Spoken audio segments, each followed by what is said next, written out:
Talk Show is brought to you by Organissima, New York. Your exotic skin, hair, and beauty source, and your one-stop shop for all your natural and organic skin and hair care, featuring authentic organic Moroccan oil and prickly pear seed oil and much more. Bringing you only the best, straight from the source and proudly produced in the USA. So what are you waiting for? Shop today at www.organissima.com. Organissima, New York. Your beauty is our duty.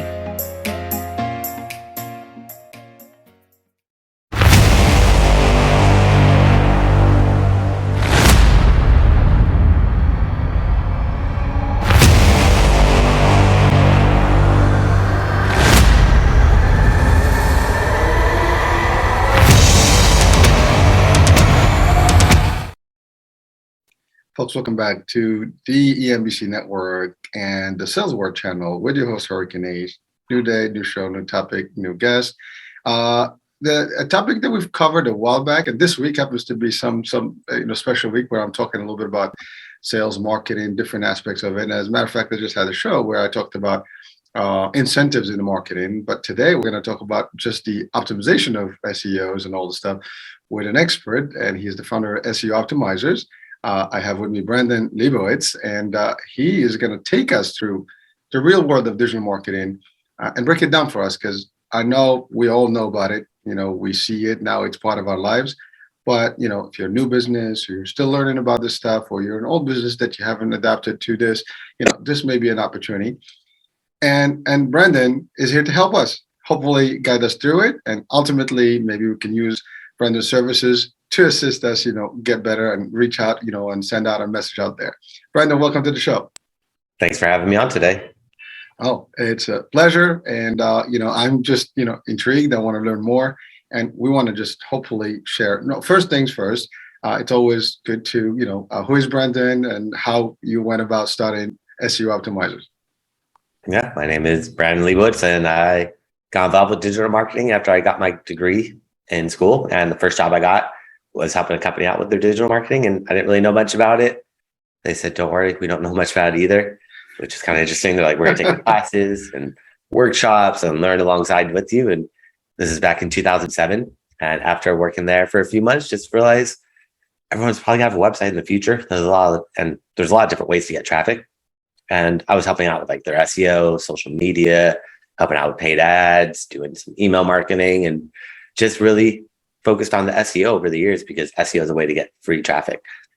And I just thought, why spend money on ads when you could get up there for free organically? So we'd work full time at different companies or advertising agencies. And on my lunch break or before work, after work, I would work on my own freelance projects and built it up to where I was able to quit my job and just solely focus on the company SEO Optimizers. Wow. Well, first of all, congrats on that. I mean, you've done what a lot of people are dreaming of and working towards. It's not easy to take that leap and just do your own thing. And love the combo where you were working and you were still planning and building your own. And finally, you were able to do that and just be independent. So kudos to that. And, for people listening, and watching right now, hey, that's how it works, right? You got to do what you got to do. But, eventually, if that's your dream and where you want to go, after your own company and be your own entity and do your thing, this is the way to do it. So thanks for sharing that. I appreciate it. So I know you talked about just some of the digital marketing. You talked about the future websites and e-commerce and all stuff. That's actually, you can't have a business today without one of those. Yes. And there's almost, you can have a website, but it may not be generating traffic. And that's usually the biggest issue with all, the different websites, because they're there, but nobody knows about them. And, let's talk about that today, because first of all, the importance of website, because I know it sounds easy, like everybody has a website, but, what is your experience with websites and the content of it, the design of them? Does that even have anything to do with the SEO optimization? Well, I mean, nowadays, the design has an impact, because what Google looks at is not just getting people to your website. So I could optimize your website, do all the right things, put all the keywords in the right areas. And then if you rank on Google, like let's say you're at the top of Google and all these people start going to your website, but your website loads slowly or it's hard to navigate through and people hit that back button, Google sees that. And if a majority of the people hit that back button, Google's going to say, maybe you aren't the best to be number one, even though you've done all the things that we want to see, putting keywords in the right places, building backlinks, adding content, doing all the technical stuff. But if people don't respond well, which is called like the user experience, which is a new part of Google's algorithm that came out a couple of years ago, where now they look at the behavior. Do people go to your website and stay on it? That's a good sign. Do people go on it and then leave immediately? Then maybe you aren't the best website. But overall, the look of the website doesn't really have that big of an impact. But if people leave after looking at your website, that's a negative sign. And it doesn't really matter what platform you're built on, if it's like WordPress or Squarespace, Shopify, Wix. For the most part, nowadays, they're all good enough. I would say WordPress is probably the best platform out there. It's free and you could customize it however you like. But if you're on some of these other platforms, it's not that big of a deal. Maybe 5 years ago, I would say you have to switch out because Wix and Squarespace are really limiting, but they're getting better. They're still not fully there yet, but they're getting better, closer. But again, it's not that big of a deal. There's a lot of other variables that go into SEO that help with the rankings. So in your expertise, traditionally it was kind of the website was a different story, but now they're all up there in terms of the design and stuff, but really the speed of your website, whereby someone can go in, navigate quickly, things are refreshing quick, and you don't feel like, oh my God, and then reset and all that. Because to your expertise now, Google's looking at that. That's kind of like how they determine who goes where, and that's pretty interesting. Now, is based on your expertise and experience, is there any way someone can actually? I know there is, but obviously you are expert. You're going to guide us towards like the best way to do this. Whereby can someone who owns a website kind of test that, often, meaning check out, the speed, the navigation, all the stuff that can be detrimental to their success and ranking the right way. Yeah, there's a bunch of free tools, some paid, but some free ones for checking speed would be, Google has one. It's called Google Page Speed Insights. So I would check that one. Also, I would look at GT metrics. There's another one called Pingdom. Those are kind of like the bigger ones because they're all going to show you different speed results and they're all going to tell you what needs to be fixed. So you can bring this to your programmer, web developer, whoever built that website and tell them, hey, can you fix all this stuff? Usually speed is because of images. If you have a lot of big images on your website, let's say your website has an image that's 5,000 by 5,000 pixels, really high def, really high quality, but on your website, it's only 100 pixels by 100 pixels.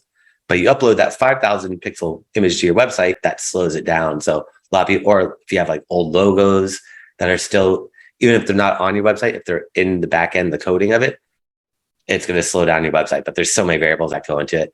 A great tool is Google Search Console. It's a free tool as well. And that will show you your speed, if there's any errors on your website, any broken pages. So it kind of does an SEO audit for you. You still have to go and fix it. But Google Search Console is a free tool that I recommend that everyone get. Also, Google Analytics is a free tool that shows you how much traffic you get. But Google Search Console will show you everything related to your SEO. It'll show you what keywords you're ranking for, how many people have come to your website from SEO.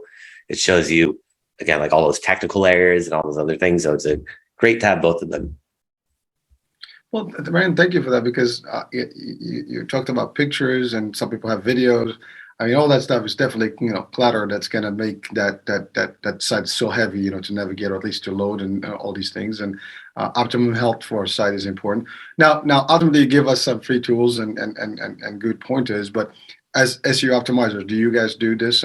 You and company do actually some of the work as well, right? That you can help people determine that before you can help the optimization, correct? Mm-hmm, yep. Look at all that because it is important to make sure that website's optimized. If not, then you're probably not going to get those rankings. But SEO is like a puzzle. There's over 200 ranking factors to Google's algorithm, but some are a lot more important than others. Like speed, Google talks about speed, but if I check all my competitors or even like the top big corporate websites, a lot of them are going to fail that speed test. So speed is just one aspect of their algorithm, but there's so many other ones that are much more important, like having good content is really, really important and having backlinks. Those two, I would say, are the most important. Everything else is very important. Once you have good content on your website and you built a strong backlink profile, then you're like, all right, how do I get to the very top? Because once you're on page one, everyone's doing SEO, and you got to really stand out and differentiate yourself. And that's where you got to do all these little tweaks and minor changes that normally wouldn't have that big of an impact. But when you're on that first page or being against big corporate sites, you got to make sure you do all the technical stuff. Well, so let's talk about it. You're talking about the content is one thing. Ultimately, everybody's looking for good content, and that's what's attracting and easy to read. Things like a very attractive information that's like, oh, this is what I want, right? But then also you said the backlinks. Can you expand on that? What does that mean, backlinks? Yep. So backlinks are other websites talking about you. So let's say you're reading an article on entrepreneur.com, and in there it says Brandon Leibowitz. And if you click on that and it goes to my website, I'd be getting a backlink from entrepreneur.com. So the more websites that talk about you, the more trust Google's going to give to you. And then they're going to look at those keywords on your website to figure out what keywords to rank you for. But it doesn't work the other way around. Google's whole algorithm started based off backlinks. That's how they had better search results than anyone else, is because instead of ranking however they used to rank before Google was around, but once they started using the backlinks, that was a good indication of what a quality website is. It's like a website is kind of voting for you, like entrepreneurs voting for me saying, we trust you. But over the years, Google's been spammed and people have gamed the system and figured out loopholes and ways to build backlinks that aren't the best. So in the past, if I had 100 backlinks and you had 200 backlinks, you would rank higher than me. But now it's not the number of backlinks, it's the number of quality backlinks. And what is a quality backlink to Google? A quality backlink is just a website that's related to you and authoritative. So let's say you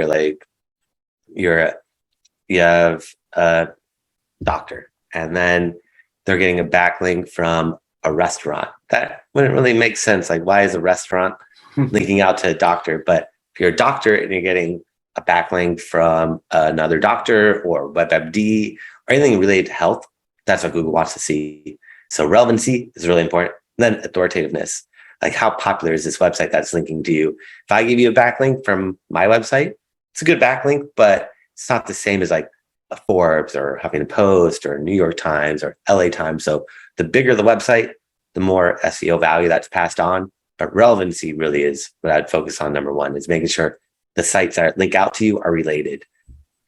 So thanks, Brandon. So I know we refer to the word SEO and Google right now. Just for the audiences, because I'm not sure. Maybe someone is not clear about what SEO and what the acronym stands for. And also, if there are certainly other search engines, and so if you can just expand on like maybe like the bigger ones. Google is the monster, but there's other ones that people use. If you're using, for example, I guess Apple products, you got Safari and you got other, things. You got what is it, Edge, and you got different things, right? So can you expand on like the differences between those and why one could possibly be better than the other in terms of selection? Yeah, so SEO is search engine optimization. So that is ranking websites on search engines, which really is just Google. Nowadays, Google just kind of runs everything. So when you're searching, it is only Google. Okay. Yeah, well, there's other search engines like Bing, Yahoo, Yandex, yes, DuckDuckGo. But when I look at Google Analytics or other tracking tools, Google brings in the majority of the traffic. Google's probably going to bring in, I'd say 20 to 80% of your traffic. Bing will bring 1%. Yahoo will bring 1%. Then maybe DuckDuckGo and all these other ones might bring half a percentage. The rest of your traffic is going to come from like social media, email marketing, paid ads, people just typing your website directly in. But Google really just runs everything. And this is me looking at hundreds, probably thousands of websites over the years that I've never seen another search engine bring in more traffic than Google. Unless maybe you're in another country, like China uses other like Yandex or something like that. But I would recommend everyone just look in Google Analytics or your tracking tools, and you can see what search engines are bringing in the traffic. But really, nowadays, Google just dominates and runs everything. Who knows what's going to happen in the future? But for now, Google is just not slowing down. They're not going to give up any traction, but we'll have to see. Who knows what's going to really happen. They're the giant, but I mentioned Edge and Safari as where you actually go and just do your search. Now, how does that link into the search engine piece of it? Because are they even considered such things? Because I mean, some people really like, I've had, problems, for example, in one site on Google, and they say you have to change it and, check something else and use maybe Safari or whatever else, and they use that. Now, does that also feed back into it, or how does that work? Just for audiences purposes. So I think you're mentioning browsers. So Browsers, exactly. like Chrome or Firefox, Internet Explorer, Safari, All the Edge, Opera, those are all just operating systems. So they're not really search engines. When you search on them, though, they've partnered up with search engines. Like Chrome is owned by Google. So when you search on Chrome, it's always going to be Google. But Safari, I think, partnered maybe with Bing, or it changes so often. Like they're constantly changing who they partner with. But Google wants to be the default search engine for every platform. But I get all that all the time. Yeah, sometimes. Yeah. Yeah, but sometimes, like, I forget, Safari might be like Bing or Yahoo. So you search on there, it's not going to show you Google. It's going to show you a different one where you're like, what's going on? I mean, most people don't know the difference, which is kind of interesting too. They just see that they're searching and they don't really look at the logo at the top left. I guess we're all just used to Google. And nowadays, most of these search engines are just kind of simple, plain, because they realize try to blend in, look like Google. So people click on your links and ultimately click on those ads so they can make more money. But in general, it doesn't really matter what browser you're on. For searching, though, if you're on Google on Chrome and if you're on Google on, let's say, Firefox, even though you're both on Google, the browser is going to slightly personalize. I mean, Google will personalize the results depending on the browser, if you're on desktop, mobile, tablet, for your search history. So it's going to be slightly different, but the browser doesn't have too big of an impact. No, thank you, Brandon, for really making that clarification. Just browser being just where you go in, and then the back end, which is what works, the machine and your rank and stuff. But you're right. Some depends on what you use. Even computers come in, with different defaults. And like, I have several computers, and every one that I buy that gives me a different thing. And some of them, and then you go, oh, make Google your Chrome, your default browser, whatever. And it always gives you that option. And then you're right. Some of them are Yahoo, some of them are Bing, and it changes based on that. And a lot of people use, and to your point, depends on also in part of the world you're in. Not everybody has the same. I mean, I guess everybody's online. They can have the same access, but maybe like China, as you mentioned specifically, they have their own limitations and they close the world a little bit differently, for how they want to operate. Even some social media there is different. But so we clarified that. Now, again, search engine optimization, ranking is really what you want. So let's talk about how that works. I mean, your job when you go in. Let's say if you take anybody's of our audiences right now as a business and they want to really maximize and optimize their position on the World Wide Web, right? So they want to be top, tier. You just click a name and then voila, they show up. That's the other thing. That's not the, and by the way, before I get something that you mentioned, it was funny because you look into, like you said, a Bing or Yahoo for the same item or the same name, and you don't get the same results. And that just, like sometimes for a picture, I'll give you an example. I search for somebody and you look at this one, they don't come up. I go to Google and they come up. It is almost, just not weird, but it's great to see how that works in the back end because not everybody has, the same way or the same positioning just by using the default, whatever they have on their computer. So let's talk about that in general. Mm-hmm. Yeah, no, it's always going to be different. I mean, Bing powers Yahoo. So if you search on Yahoo, it's actually Bing that shows the search results, but everyone has a separate algorithm. They're all different. And a lot of them now have machine learning where they don't even know how it's learning. It's just learning by itself with artificial intelligence, which is a little weird and scary. So people at Google don't even know how Google search works anymore. So it's just learning on its own. And most of the search engines copy one another or have similar ideas about how the algorithms work, but no one really knows how the algorithm works. So it's all top secret. But with SEO, we don't really care how Google works. I mean, we'd love to learn how Google works because we'd all be very, very rich. But what matters is who's on that first page of Google and how much SEO have they done. That's really all that matters with SEO is who's on that first page of Google. That is your competition. Whoever's ranking for your keywords, those are your competitors. And how much SEO have they done? And how can I do a better job of it? That's really all we're looking at. So you would take a website and really go back into the back end of that website and figure out, you mentioned keywords as a tool. I'm assuming, in some places we refer to tags, as another way to to just promote your whatever you're promoting. But really the keywords is the words that the system is going to look for and then hopefully bring you up. I mean, I'm just trying to simplify it. So in your expertise terms, how would you define that?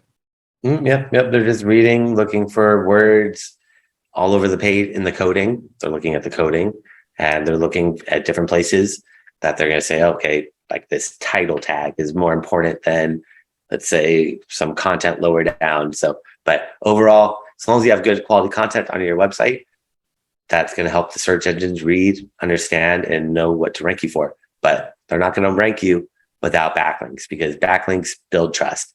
And Google just does not trust any website, or none of the search engines trust any website, because there's too many weird, shady things going on, the dark web, all this stuff. Over half the websites are kicked off Google because of stuff like that. So Google looks at you or any website and just says, we don't trust you. We'd rather show people that have been around and built up trust, built up backlinks over the years versus a new website or even established website. If you don't have any backlinks, Google's not going to trust you.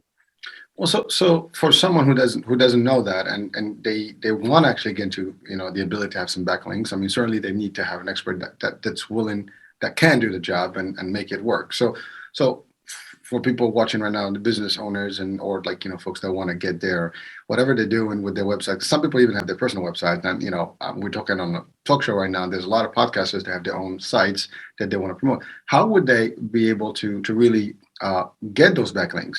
And where would they even start? Now, ultimately, by using your service, you'll be able to do some of that work. So without going into in deep details, what would be some of the things you would use to just, get them really there, and what kind of results would they be able to see? Yeah, no, with now there's a lot of different strategies, but like I said earlier, Google changes their algorithm all the time. So in the past, there's just a number of backlinks. Now it's a number of quality backlinks. So the backlinks you have to be very, very careful with, because if you build the wrong type of backlinks, instead of ranking higher, you're actually going to drop down in rankings. So you have to be very, very careful. But the best or the safest way is find your competitors. See who's on that first page of Google for your keywords. So searching Google for your keywords. Make a list of all these websites that are on that first page of Google, skipping over the ads, and using different tools, you could see all of your competitors' backlinks. So you have to pay for these tools, but you could buy it, like Ahrefs is a really popular one, or Moz, or SEMrush. These are kind of like bigger, more popular ones. You have to pay for them, but you could throw any website in there. I could throw Google in there and see every single backlink that Google is getting. And then one by one, go in, and you're not going to go after every backlink that they have. In the past you would, but now it's looking for the quality backlink. So looking for sites that are related to what you're doing and have some authoritativeness and trust. So, man, but if someone, let's say I just started the website, right? I have no authority, I have no ranking yet, and ultimately, it's a small business. I just started and I want to get it out there. What would be, the steps you would take? And ultimately, with this show, we want people to reach out to you, hopefully, and use your services to do this. Because I'm sure a lot of people, it is always hard to select, to your point, who's going to build your website and who's going to manage it and who's going to get it, to be ranking the right way and doing the right thing. A lot of people, sometimes they just use this one-time deal. They get somebody to design the stuff. Here's your website. Have a good day. And they don't know what to do with it.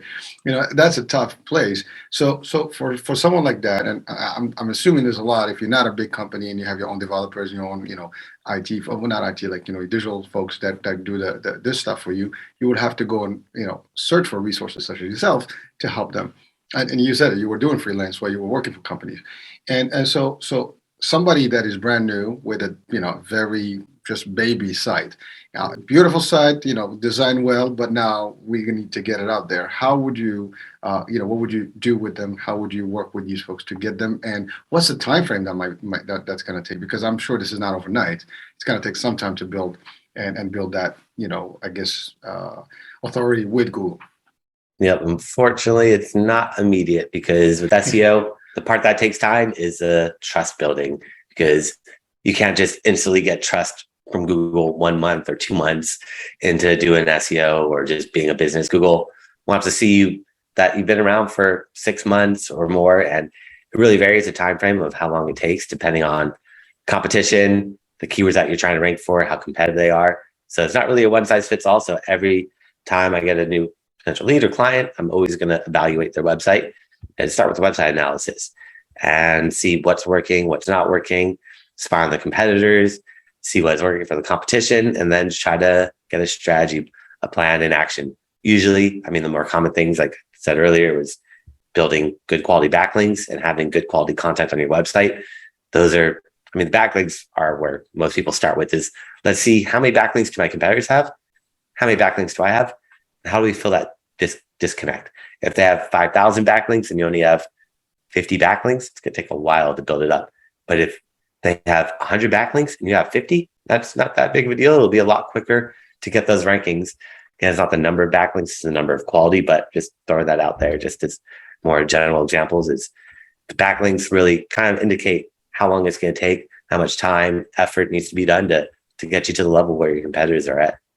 Well, Ryan, thank you. But again, for someone who just literally just started, they probably don't even have any backlinks, right? I mean, it's got to take, you have to do some work to get the first initial backlinks and then build from there. Now, if I came to you with just a baby, like a little fresh site, there's got to be 0 backlinks to start with, right? I mean, there's nothing linked. I just published my site and now it's available online, but nobody knows that it exists. Nobody even knows me as a company. So how do we take that? Obviously the work is almost the same, but you have a fresh, it's almost like, a nice little vanilla box, office that you're going to design your way. So is that even better, or somebody that already has some stuff in there, but maybe not the right quality? Or which one works? Maybe they both work. I don't know.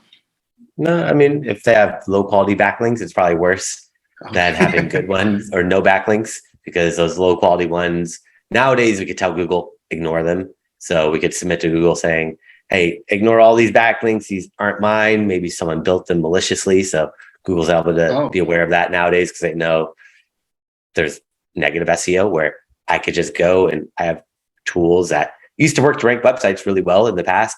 Now they don't work really well, and they're more spammy kind of things, where they'll build thousands of backlinks and you can point them at anyone's website. And Google's like, all right, we understand that some people could negatively impact your website, so we're not going to count these. But with brand new website, you got to spy on your competitors and see who's on those first page of Google for keywords that you're trying to rank for. Look at their backlink profiles, and then just start picking out the sites that look good. Maybe they're on like a Wikipedia or Yelp or Yellow Pages or MapQuest or TripAdvisor or WebMD or whatever sites that they're on. Trying to figure out, all right, they're on WebMD. How'd they get on WebMD? Did they write an article? Did they do a sponsorship? Did they, whatever it may be, to get up there? Every website's going to have different strategy, but you get spy on your competitors, see what strategies they've been employing and utilizing, and kind of build a roadmap and game plan from that. So someone, for example, we talked about podcasters, right? So, you post to different, venues or platforms, YouTube, this, that, Vimeo, whatever. Does that work to your advantage? I mean, those things out there, because if they're into those platforms, I'm sure Google kind of connects that. So eventually, if someone searches you, you're going to come up in one of those. Social media, you mentioned earlier, that's the bigger piece of it. Well, not a bigger, it's a percentage of it. So does that really create some good backlinks for you? Yeah, so unfortunately, Google is blocked from all those sites. So anywhere where it's too easy to get a backlink, Google's giving people a tag saying, you put this on your website, and none of these backlinks count for SEO. So sites that got spammed a lot, like Wikipedia, too many people have gone in it, try to edit Wikipedia just to get a backlink, because Wikipedia is one of the top 10 most popular websites, and getting a backlink from Wikipedia used to be really, really good. Now, it doesn't really help out. Huffington Post, same thing. I don't know if you remember, maybe 5-8 years ago, Huffington Post was really, really popular. Then it got really spammed and low quality content, because all these people were just going in there to get backlinks from the Huffington Post. So Huffington Post is no follow. Facebook, Instagram, Twitter, Pinterest, they're all blocked. I mean, Google owns YouTube, but even YouTube is no follow, because anywhere where it's too easy to put a backlink in, they don't want that to count for SEO. And also, if you're getting a bunch of backlinks from social media websites, Google's going to think you're a social media website. So you need websites that are related to what you're doing. If you're into fitness, you need to find sites related to health, wellness, fitness. If you're doing marketing, you want to find websites related to marketing or business. You don't want to just go for general sites. Those don't really have an impact, but it is good to be listed on as many places as possible. It's just those backlinks they still have some value, but they've lost a significant amount of the real value, because Google just ignores them. But Google still sees your websites listed on Wikipedia. So it's like, okay, Wikipedia is mentioning you, but it's not a backlink. And the backlinks are really the more important aspect of Google's algorithm. So they just become super, super picky about how they pick up their backlinks and where they resource them for you to really make it. So it is a very tough game to actually be placed where you need to. And I'm assuming it costs also money to be there, right? I mean, to your point, you got to put press releases, this, that, the other. You got to be all over the place in the right places and mention. I mean, I get a lot of these ads about you can be on CBS and NBC and Forbes magazine and stuff. Are those actually tools that people are using to get into these things, or they're real even? Because that I was going to ask you, because you mentioned something about spam, about some bad folks out there doing some malicious stuff. There's so much stuff. I mean, on Facebook and all these social media, you get these pop up SEOs in 1 month, $50, this, that, here. What I mean, I'm not knocking off anything, but just for our audience purposes, how real are they? Are some of them? I've tested a couple myself, and I can tell you they were just a gimmick. So and I'm not going to name names, but so I do some research. But the fact of the matter is, there's the good and the bad and the ugly all mixed out in the web. It's just a very unique universe. And you said there's also the dark web. That's a whole different. And we can talk about that just to define what that is, because some people may not even know what is that versus the regular web. But so your just idea on that angle, like those SEO things that we see, the pop-ups and things, do they even have any value? Can people trust them, or they should stay away from them? Yeah, no, I mean, if you see an ad for like getting on CBS or Forbes or Huffington Post, if you get on the sites, it's huge wins. Like I had an old client where we got them on like 10 of those websites, instantaneously shot up to the number one for every single keyword, and keywords that they weren't even related to. This is a couple of years ago, but each one of those sites costs thousands of dollars to get in. Forbes is like $2,000. Huffington Post doesn't count anymore, so cut that one out. But like Wikipedia, people still spend thousands of dollars to get in Wikipedia because these sites are just so big and authoritative. So they don't have that much SEO value as they used to have a few years ago, but they do work. But you can see that's going to cost tens of thousands of dollars. So if you're seeing an ad for SEO for $1,000, or for like $100, something wrong with that. Because if you're just getting one backlink for $1,000 and you need hundreds of backlinks to rank on Google, it's going to cost a lot more. Like anyone offering $50 services or something like that, that's instantaneously going to be spammy backlinks that might give you a boost for a day or a week. But after Google sees that you've been tricking them with these low quality backlinks, they're just going to drop you or kick you off permanently. So you have to be careful, look at people's reputations, but getting in the bigger sites is great, because then you can put on your website, look, as featured on Entrepreneur, Forbes, Wall Street Journal. So it builds trust for people. And then Google also sees that you're on these really, really, really big, powerful sites. But again, these sites don't have any relevancy either.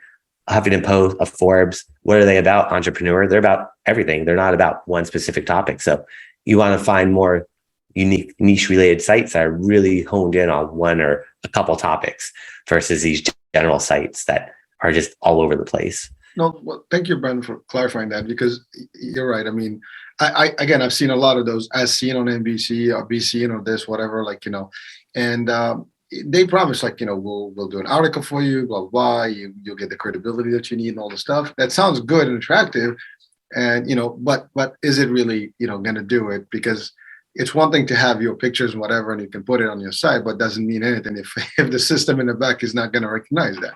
So just again, for our audiences, just be aware, you guys do your own diligence or check out with experts such as, Brandon here, to make sure that whatever you're doing is going to be strategic and is going to get you the result that you need to have and generate eventually the traffic that's going to get your business going to the next level. So thank you for that. Now we talked to Google a lot, and I know part of the things that you work on is Google Ads on the back end. How does that relate to all this, and how does that work, in correlation to ranking you better? So Google Ads is the ad platform, and SEO. Running paid ads isn't going to help you rank higher on Google organically. The SEO, it's not going to help out with SEO, but doing SEO will help out with your ads, because Google, when you search on Google, if you click on an ad, let's say it's $10 per click, that ad. So each time you click on an ad, it's going to be a different value. It might be 50 cents. It could be a couple dollars. It could be $100 per click. Again, very expensive. So let's say that click is $10. But if you do really good SEO and have a good landing page with good keywords on it, well optimized, Google might drop it from $10 to $9.95. So you save a couple cents, which over time, hundreds, thousands of clicks, it's going to add up to a lot. But in general, SEO and Google ads don't really have too much of an impact on one another, except for your ads will be a little bit cheaper if you optimize your website. No, that's good. I mean, that's exactly. I'm asking so we can clarify this because, I mean, one is just putting ads out there, but is there any impact on the other? I mean, obviously now we're very clear about that. You might get a little bit of a discount eventually because your rates are going to be better, but maybe you can reach out more people. But that's right. So now, if you get to work with a customer or a business, what would be the time frame, at least the minimum time frame to you'll assess the site, you do the work, you find all the stuff, you do all the due diligence, you make it work, and then now, what is the minimum time frame where someone can start seeing their number, going from page 30 to 15 to 10 to 1? What's that journey look like? Yeah, that one is tough because it's not one size fits all. It just depends on how many backlinks you have versus the competitors. And if you're starting from scratch with no backlinks, it's going to take 6 months, if not longer. If you've been around and you have all these backlinks that have been built up, then it might take 6 months, 5 months. It might take a little bit less, but it also comes down to the competition. Like if you're just selling t-shirts, you got to see who's on that first page of Google for t-shirts.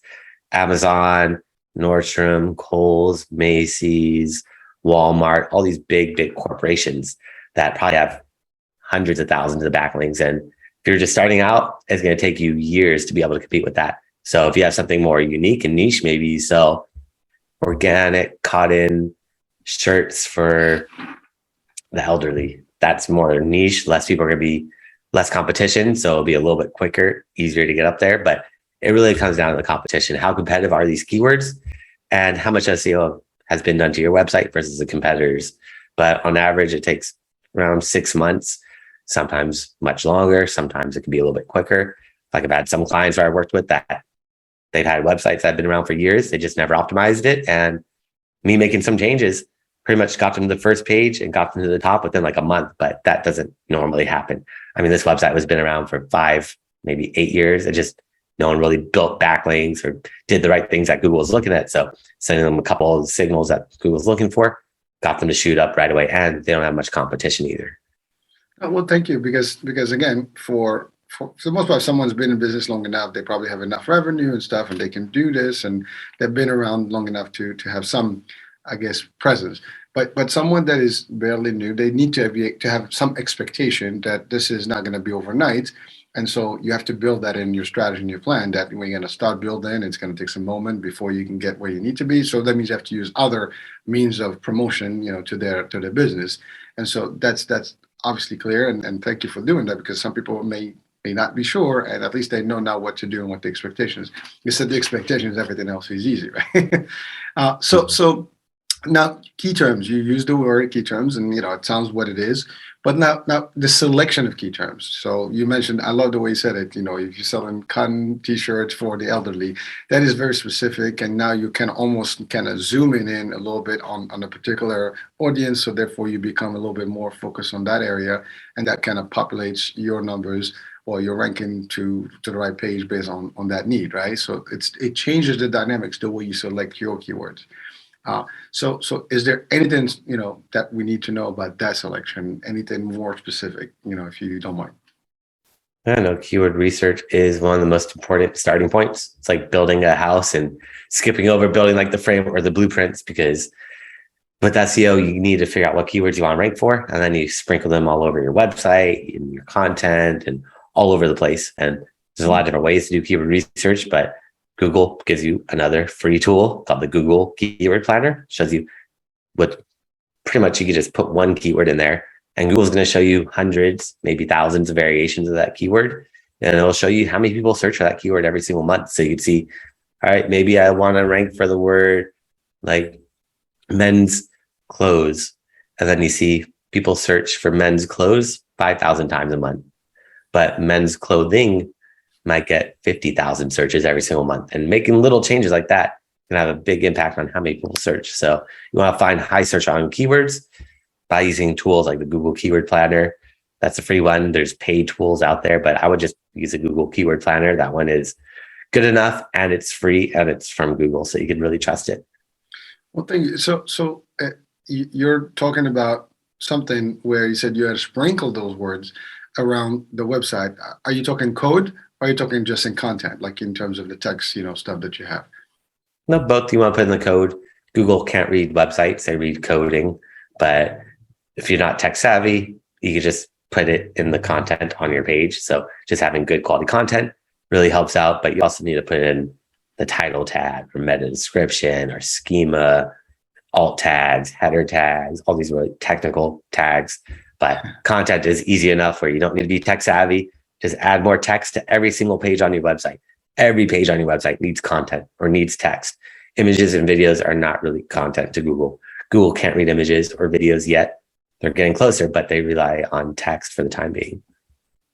That's powerful information because I don't know how many people know that. I mean, again, when you're a business owner, probably not the best. You might know your business type, but you don't really know the website word and how it works in the back end. And this is a good way to learn about these tricks. And because sometimes, like I said, I have friends who actually started websites and they just hired somebody. Back in the days, it was overseas. You just get someone for cheap. They just set it up. I get those all the time, from our website. Like, hey, would you like us to do this for you? And it's a couple of $1,000s. Okay. But then, like, who's going to work it, behind the scenes? Who's going to keep managing it for you, blah, blah, blah. It's almost impossible. So I personally have not selected those, but I know people who did. And then the site is basically just there. It's dead. It doesn't have any activity or any potential. You don't even come up right away in the search. So I think it's valuable information for our audiences to know that you want to do it correctly so you can get the results. And you mentioned a bunch of technical terms that to your point, someone like me would not be able to do it. I'm not going to code. If anything, I need somebody to help me to go there and maneuver around the coding and throw in those things in the right place. To your point. If video and photos is not going to do anything to it, you want to have the right text and the right coding. So thank you for sharing that.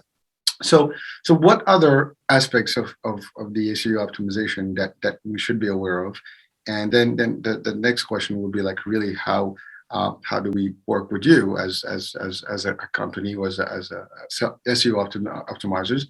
And are there anything else that you do in terms of servicing the websites and the ranking in the Google? And one of the most important things we kind of talked about really are the backlinks, number one, backlinks, and then content, number two. Everything else is important, kind of, but not as important as those backlinks and the content. If they make those two changes, everyone will see an impact on their rankings.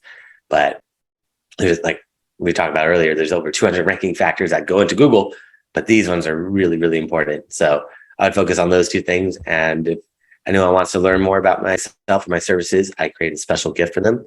If they go to my website, SEOoptimizers.com, that's SEOoptimizers.com/gift.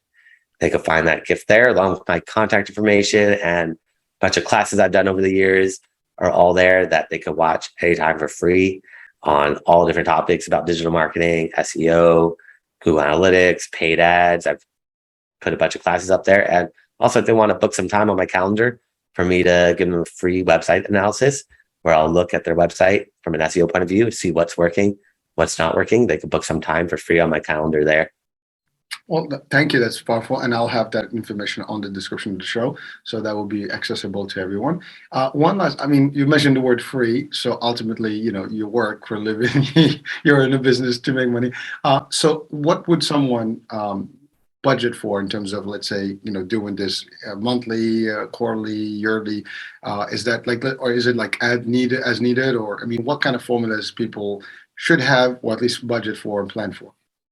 Yeah, that one comes down to the competition as well, how competitive those keywords are. If you don't have any competition and you get to that first page of Google, you can pretty much just sit back and relax. But if you have competition, And then the competitors that are actively doing SEO, they're going to, because once you get to that first page of Google, you knock someone off that first page of Google, and they're not going to be happy about that. So they're going to look at all the SEO you've done, primarily looking at the backlinks, try to figure out how do I get more quality backlinks than you have. So it's kind of a back and forth battle, keeping those rankings. Just get, depending on how competitive it is, like if you're selling t-shirts, very, very competitive. Or if you're a restaurant in Los Angeles, there's a lot of restaurants out here. Whereas maybe if you're a restaurant in some small town, less competitive, it's a little bit easier to get up there and you don't really have to worry too much. But it just comes really down to the competitiveness. And that's why I do the website analysis for free to let them know, all right, it's going to take this long, it's going to cost this much, or it'll be, we'll do it in a couple months and get you up there instantaneously. But it just depends on the website, how established they are and how competitive those keywords are. But Brandon, based on what you said, no matter how good you'll get them to the ninth one, you're going to have to maintain it beyond that point, because to your point, you bump somebody down, they're going to bump you in a month or two. And it's just like, it's going to keep just going around and, between you and them, and maybe some other new guys come up. So it is really a tough place to be. It's really just a race that you have to keep up with. And so the cost has to be the, again, just personally, I would recommend that, if you want to get into this game and really maintain your position, you have to have an ongoing budget to operate and keep this going, for, as long as you want to be in that level, right? Now that leads me to one last question. If someone gives up or they don't have the fund anymore to continue with this, how does that, affect them? I mean, do they just drop drastically in that Google and then therefore they're not even searchable, or how does that work? Yeah, no, they'll still be moving up because with SEO, it's all about those backlinks, and Google probably is not going to find those backlinks that you build. Like I could get an article published on a small website. Google might not see that backlink for a couple of days, a couple of weeks, a couple of months, maybe a year. So it'll keep trickling in and it'll probably fade off after like 6 months or a year. But it comes out of the competition. If your competition is not actively building backlinks, then if you have more quality backlinks than them, if you're not building new ones, you'll stay up there. But if your competition is actively doing SEO and building new backlinks, then you have to actively keep building backlinks and showing Google that you're relevant, authoritative, and trustworthy. So thank you for that. So Brandon, are there like packages, like, let's say just creating backlinks is this package, is how much going to cost, creating keywords, and is this going to cost? Is it like a package deal that you have? Is there anything that we can share with audiences, at least, so they're aware? I know that they're going to reach out to you directly and go and decide, and then you certainly get that discussion with them, just without any details, just overall, just so to set expectations again. You can do either way, but if you're just doing one thing, it's not going to work. If you're just building backlinks, if you don't have the right keywords, Google's not going to know what to rank you for. If you're just doing keywords on your website and adding content without backlinks, Google's not going to trust you. So it's like a puzzle. You want to put all those pieces together and make that puzzle complete. Because if you're missing a couple pieces, it's not going to fully work. So there you go. You have to have it all. You can't have a piece of this. You have to hold the whole thing. And, but I like what you said about you have to keep, doing the backlinks. That means you have to be actively, creating and sending this stuff. So, there you have it. Brandon with us today. Sorry, he is definitely an expert in this business. Please seek out his, expertise.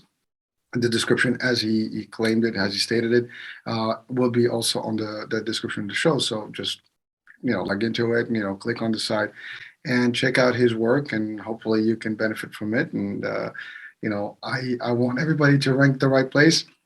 So good luck, everyone there. That's all I have to say. Any last advice, Brandon, for today's show?